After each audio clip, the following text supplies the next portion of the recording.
Shalom, Bapak Ibu jemaat yang diberkati, puji Tuhan. Kembali pada saat ini kita boleh bersama mendengarkan renungan malam dari Majelis Resort GKI Sampit bersama saya, Pendeta Nike Anggraini STH. Nah, firman Tuhan yang mau kita dengarkan pada saat ini sesuai dengan Nas Almanak Gereja Kalimantan Evangelis Kamis 21 November 2024. Firman Tuhan diambil dari kitab 2 Raja-Raja pada pasal 22 ayat 1 sampai dengan 10. Namun dari bagian firman Tuhan ini saya mengambil 2 ayat yang menjadi bacaan dan juga penekanan dari perenungan kita pada saat ini, yaitu di ayat yang ke-1 dan yang kedua. Demikian firman Tuhan, 2 Raja-Raja pada pasal 22 ayat 1 sampai dengan 2. Yosia berumur 8 tahun pada waktu ia menjadi raja, dan 31 tahun lamanya ia memerintah di Yerusalem. Nama ibunya ialah Yedida binti Adaya dari Boiskat. Ia melakukan apa yang benar di mata Tuhan dan hidup sama seperti Daud, bapa leluhurnya, dan tidak menyimpang ke kanan atau ke kiri. Demikian pembacaan kitab untuk kita. Bapak Ibu yang diberkati, dari nas kita hari ini, saya mengambil sebuah tema untuk perenungan kita, yaitu lakukanlah apa yang benar bagi Tuhan. Bapak Ibu jemaat yang diberkati, kita patut bersyukur bahwa kita punya Allah yang penuh anugerah dan pengampunan. Karena kita adalah manusia yang berdosa. Ketika hidup dalam pertobatan, maka Allah dalam kasih dan anugerahnya akan mengampuni kita. Nah, hal inilah yang dialami oleh bangsa Yehuda dalam firman Tuhan ini, di mana ketika Allah memutuskan untuk menghukum dan membuang bangsa Yehuda, namun penghakiman Allah tidak menghilangkan segala anugerahnya bagi umatnya. Walaupun dosa Manasye dan Amon telah menempatkan kerajaan Yehuda dalam lembah kekelaman, tetapi Allah yang penuh belas kasih tetap memberikan pertolongan dan keselamatan bagi umatnya, serta memberikan mereka seorang raja yang takut akan Tuhan. Bapak Ibu dan jemaat yang diberkati, diceritakan dalam nas ini bahwa Yosia menjadi raja dalam usia yang sangat belia, yaitu 8 tahun. Raja Yosia ini memerintahkan agar rumah Tuhan diperbaiki. Dan saat rumah Tuhan itu diperbaiki, maka para pekerja itu menemukan kitab Taurat. Penemuan inilah yang menyadarkan Raja Yosia betapa mereka telah melakukan banyak perbuatan jahat di mata Tuhan. Dan mereka mendapatkan murka Tuhan yang sedang menyala terhadap mereka. Sehingga Yosia pun mengirim para imam untuk meminta petunjuk Tuhan tentang apa yang harus dilakukan oleh mereka.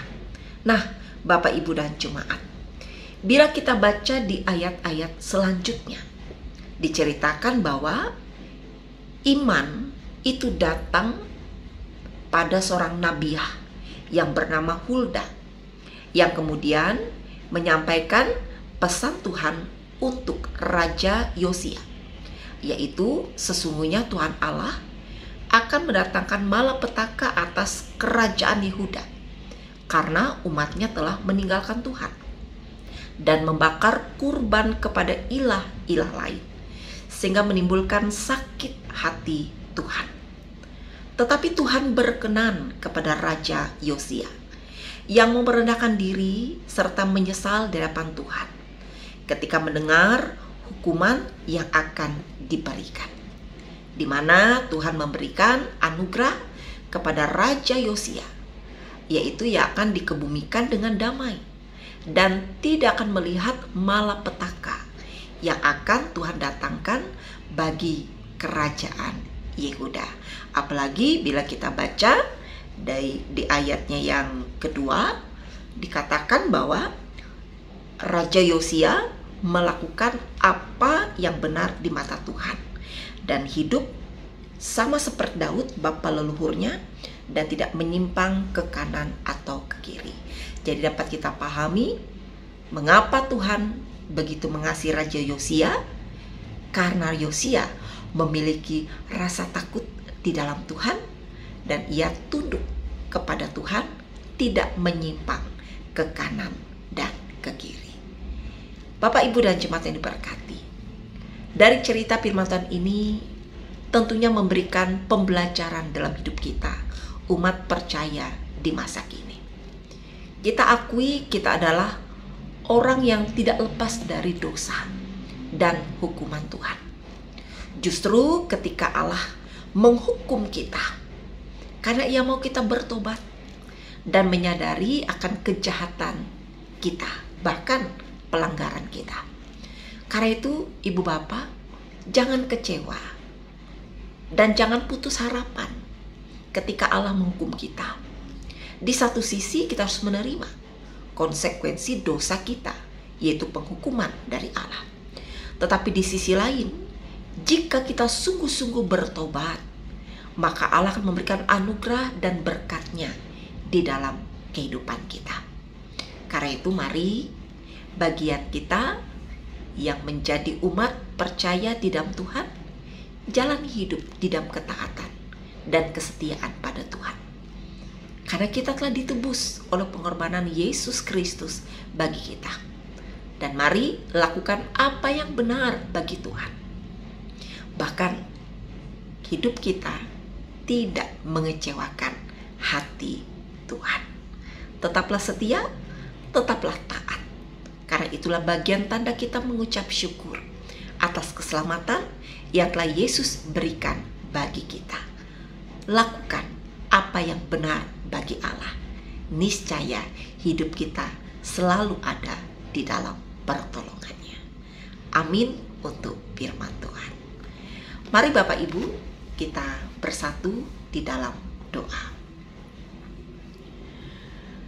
Bapa yang baik, terima kasih kami boleh mendengarkan akan firman-Mu, belajar dari hidup Raja Yosia yang setia dan taat pada Engkau, tidak menyimpang ke kanan dan ke kiri, tidak melanggarkan segala perintah-Mu. Itu boleh menjadi teladan dalam hidup kami Tuhan. Meski kami menyadari kami manusia tidak luput dari dosa, karena kodratinya kami manusia adalah manusia yang berdosa. Namun satu hal, kami punya Allah yang sangat mengampuni kami, bahkan telah menebus dosa-dosa kami. Karena itu bagi kami telah diselamatkan dan ditebus dari segala pelanggaran kami, biarlah kami boleh hidup dalam ucapan syukur kepada Allah dengan melakukan apa yang benar, apa yang baik bagi Tuhan. Dan kami percaya hidup kami ada dalam tangan-Mu Tuhan, maka Tuhan tetap menyertai kami di dalam anugerah dan kasih-Mu. Terpujilah nama-Mu ya Bapa, kami berserah dan kami ucap syukur selalu di dalam kuasa-Mu. Amin.